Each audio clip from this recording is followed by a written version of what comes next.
بسم اللہ الرحمن الرحیم۔ عزیزان محترم، بی بی فاطمۃ الزہرا رضی اللہ عنہا کے عرس مبارکہ کے موقع پر یہ بندہ حقیر یہ عرض کرنا ضروری سمجھتا ہے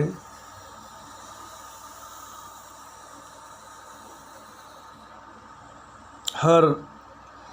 ماہ کے دل میں یہ خیال یہ آرزو پیدا ہوتی ہے کہ اس کی اولاد ایک عظیم اولاد بنے، ایک بہترین کردار کے حامل ہو، دنیا میں نام کمائے، جس کے ذریعے سے خاندان کا نام روشن ہو اور لوگ اسے اچھے اخلاق سے جانیں۔ اگر یہ آرزو و تمنا ہو تو سب سے پہلے عورت ماہ کو خود چاہیے کہ پہلے وہ اچھے اخلاق کے مالک بنے، پہلے اپنے کردار کو درست کرے، پہلے خود کو ایک عظیم بنائے، پہلے خود کو نیک بیویوں میں اور خصوصیت سے بی بی فاطمۃ الزہرا رضی اللہ عنہا کی سیرت کو، ان کی طور و طریقے کو، ان کے طرز عمل کو نقل اور مطابقت کرتے ہوئے زندگی گزارے تو انشاءاللہ العزیز یقیناً ان کی یہ تمنائیں پوری ہوں گی۔ کیونکہ اولاد کا پہلا مدرسہ ماں کی گود ہی ہوا کرتی ہے۔ عزیزان محترم، بیٹے کی سیرت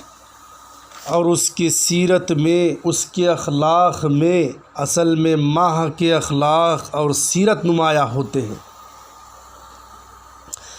اسی لیے اولاد کو عظیم بنانا ہے تو پہلے خود کو عظیم بنانا پڑے گا،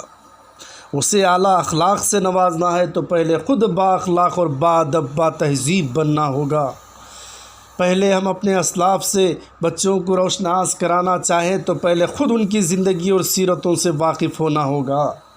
تب چل کر ہماری یہ آرزو یہ تمنائیں پوری ہوں گی، تب چل کر یہ ہماری ذمہ داریاں پوری ہوں گی جو اللہ تبارک و تعالیٰ نے اولاد کی ذمہ داریاں جو ماں باپ پر عطا کیے ہیں۔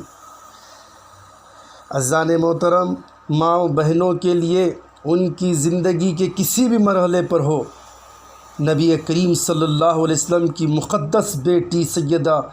زہرا بتول کی سیرت پاک آپ کے لیے روشن ترین نشان راہ ثابت ہوں گی۔ ہر روپ میں، چاہے ماں کا روپ ہو، بیٹی کا روپ ہو، بہن کا روپ ہو، بیوی کا روپ ہو،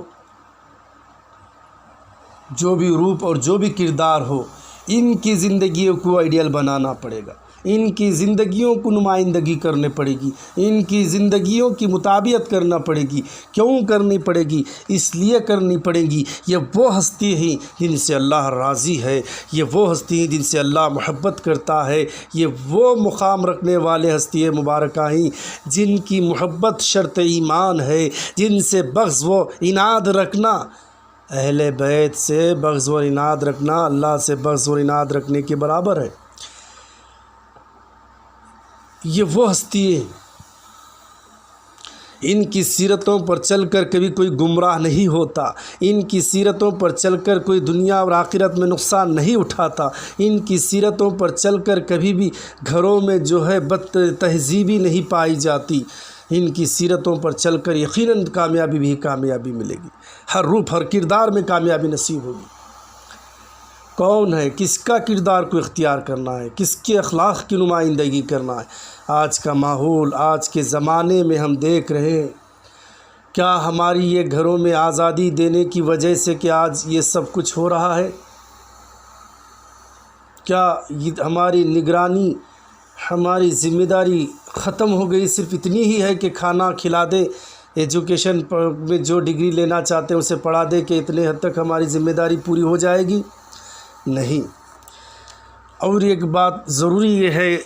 کہ ہمیں جو ہے آج سب سے پہلے ان کی سیرتوں کو سامنے رکھ کر زندگی گزارنا ہے۔ اللہ تعالیٰ خود فرماتا ہے کہ ان کے راستے پر چلو جن کا اللہ نے انعام و اکرام جن پر نازل کیا۔ بار بار نمازوں میں سورہ فاتحہ پڑھتے ہیں اور یہ بات بتاتا ہے اسلاف کے طور و طریقے پر چلو، بزرگان دین کے طریقے پر چلو، نیک بیویوں کی سیرتوں کو اپناؤ جن پر ہمیشہ اللہ کا انعام و اکرام تھے۔ یہ وہ لوگ تھے جو سیدھے راستے پر تھے۔ ان کی تقلید ہمارے لیے شرط ایمان ہے، اور تقلید ہی اصل میں دین کا نام ہے۔ تقلید کے بغیر ہمیں دین نصیب نہیں ہوتا، مطابعت کے بغیر ہمیں دین نصیب نہیں ہوتا۔ اللہ کے نبی فرماتے ہیں جو جس کی مشابہت اختیار کرے گا قیامت کے دن اس کے ساتھ اس کا حشر ہوگا۔ ہم جس کی مطابعت کریں گے، ہم جس کی نقل کریں گے، ہم جس کے طور و طریقے اختیار کریں گے، بن و سنگار میں ہو، کھانے پینے میں ہو، ہر طریقے میں ہمیں طریقہ بنائیں گے، تو جس کے طریقے کو ہم سامنے رکھ کر چلیں گے، زندگی گزاریں گے، قیامت کے دن ان کے ساتھ ہمارا حشر ہوگا۔ سوچ لیجئے میرے پیاری ماؤں بہنوں، کافرہ مشرکے جس پر اللہ کی نالت ہے،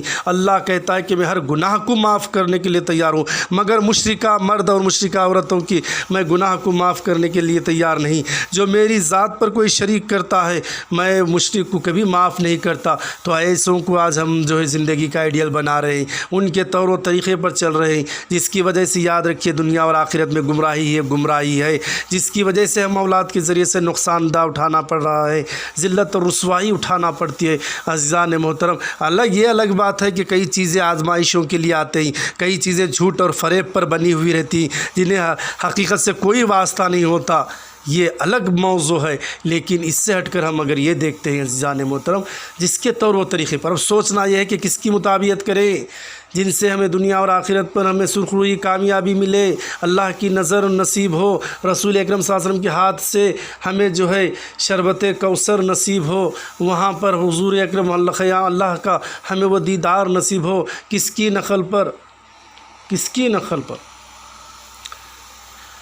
مہدی موعود علیہ السلام کی نقل مبارکہ بھی یہاں پر ہماری رہبری کرتی ہے۔ آپ نے فرمایا کہ جھوٹ موٹھی صحیح نقل کر لو وہ اصل تک پہنچا دے گا، کم سے کم ظاہری طور پر ہی صحیح شبہات کو اختیار کر لیں گے تو وہ حقیقت تک وہ اللہ تعالیٰ پورا کر دے گا۔ بہرحال عزیزان محترم، ہر کردار میں ان کی سیرتوں کو سامنے رکھنا، مالداری میں ہوتی ہے تو کس طرح زندگی گزارتے ہیں، کس طرح سخاوت کرتے ہیں،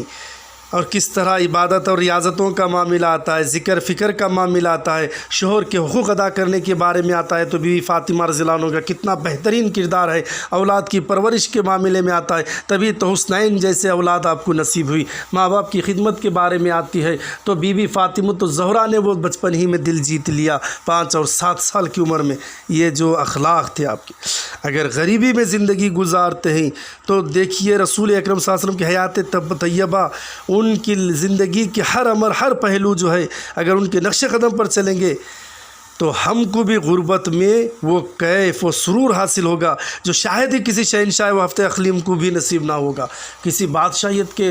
بادشاہیت کرنے والوں کو بھی وہ نصیب نہیں ہوگا۔ مگر جب ان کی زندگی کو بنائیں گے تو یہاں صرف اللہ کا شکر ہوگا، عبادت اور اطاعت ہوگی تو زندگی میں امن امان ہوگا۔ جو اللہ کے نبی فرماتے ہیں کہ عورت چاہے تو گھر کو جنت یا تو گھر کو دوزخ بنا سکتی ہے، تو یہ عورت کے ہاتھ میں ہے۔ دوزخ کب بنتا ہے؟ جب غیر طریقوں کو ہم اختیار کرتے ہیں، غیر عورتوں کی زندگیوں کو اپنی زندگی میں ڈھانے کی کوشش کرتے ہیں، سیریل فلموں کو دیکھ کر جو صرف ایک کہانی پر مبنی ہیں اسے حقیقت میں تبدیل کر گھر کے ماحول کو اس طرح ہم بنانا چاہتے ہیں تو جھگڑے فساد ہو جاتے ہیں، دوزخ سے کم نہیں ہوتے۔ اور وہی عورت چاہے نیک بیویوں کی سیرتوں پر چلے گی تو اللہ کے نبی فرماتے ہیں چاہے تو یہ عورت گھر کو جنت بنا سکتی ہے۔ میری پیاری ماؤں بہنوں سے ادباً گزارش ہے کہ آپ کے مقام کو پہچانیں۔ اللہ تبارک و تعالیٰ نے آپ کو جو اعلیٰ و عرفہ جو مقام مرتبہ عطا کیا ہے اس مقام کو پہچانیں۔ ماں کا روپ ہے تو اللہ کے نبی نے فرمایا کہ قدموں میں تیری خدمت کرنے سے اسے جنت ملے گی۔ بہن کے روپ میں فضائل دیے، بیٹی کی رحمت کی برکتوں کے روپ میں دیا، ہر طریقے سے ہر لحاظ سے اسلام اور مذہب نے عورتوں کو مقام و مرتبہ عطا کیا، تو ہمیں بھی چاہیے کہ اس کا پاس و لحاظ رکھتے ہوئے ان کی زندگی کو سیرت اپناتے ہوئے ان کی سیرتوں کو اپنانے کی ضرورت بھی اس بات کی ہے، ورنہ آج دیکھیے فساد برپا کہاں ہوتا ہے، روز ہم سنتے ہیں کہیں طلاق کا معاملہ، کہیں خلا کا معاملہ، کہیں جھگڑے کا معاملہ، کہیں مردان طور پر گالی گلوچ کے معاملے، کہیں پر یہ سب چیزیں آج ہمیں سنے، جس کی وجہ سے گھر ایک امن کا گہوارہ بننے کے بجائے وہاں پر نفرتیں، لڑائی جھگڑے کا مبنی بنتا ہوا چلا جا رہا ہے۔ اسی لیے بڑوں کو بھی چاہیے کہ اپنے بچوں کو ساتھ میں رکھ کر نیک بیویوں کی سیرتوں کو سامنے ہم کرتے ہوئے چلیں گے تو بچے بھی دیکھتے دکھاتے اس پر عمل کرتے ہوئے ایک پاکیزگی کا ماحول پیدا ہو جائے گا انشاءاللہ العزیز۔ اللہ سے یہی دعا کریں، اے اللہ ہم جس کی مشابہت اختیار کریں، اللہ کے نبی کہتے ہیں کہ قیامت کے دن اس کا حشر اسی کے ساتھ ہوگا۔ ہماری ماؤں بہنوں کو نیک بیبیاں، بی بی فاطمۃ الزہرا رضی اللہ عنہ، بی بی خدیجۃ الکبریٰ رضی اللہ عنہ، ام المومنین ہو یا ام المصدقین ہو، ایسے نیک بیویوں کی سیرتوں کو اختیار کرنے کے میں توفیق عطا فرمائے ہمارے ماؤں بہنوں کو۔ اور اے اللہ جن کی شبیہ کو دیکھ کر ہم بھی یہی کہتے ہیں میرے مولا کہ ہم گنہگار خطا کار ہیں، مگر ہم جن کی مطابعت کر رہے ہیں، ہم جن کے نقش قدم پر چل رہے ہیں، ان کے صدقے اور طفیل سے ہمارے گناہوں کو معاف فرما دے۔ اے اللہ ہمیں حق گوئی کی توفیق عطا فرما، اے اللہ ہمیں بد زبانیوں سے بچا، اے اللہ ہمیں جھوٹ اور مکر فریب سے بچا، اے اللہ ہمیں جو ہے زمینی اور آسمانی بلاؤں سے اے اللہ ہمیں محفوظ فرما۔ اے اللہ جو ہمارے بھائی جو کمانے کے لیے اپنے گھروں سے دور، اپنے وطن سے دور ہیں، اے اللہ تو ان کی جان و مالوں کی ہر طریقے سے اے اللہ میرے مولا ان کی حفاظت فرما، اے اللہ امن و امان عطا فرما۔ اور وآخر دعوانا الحمدللہ رب العالمین۔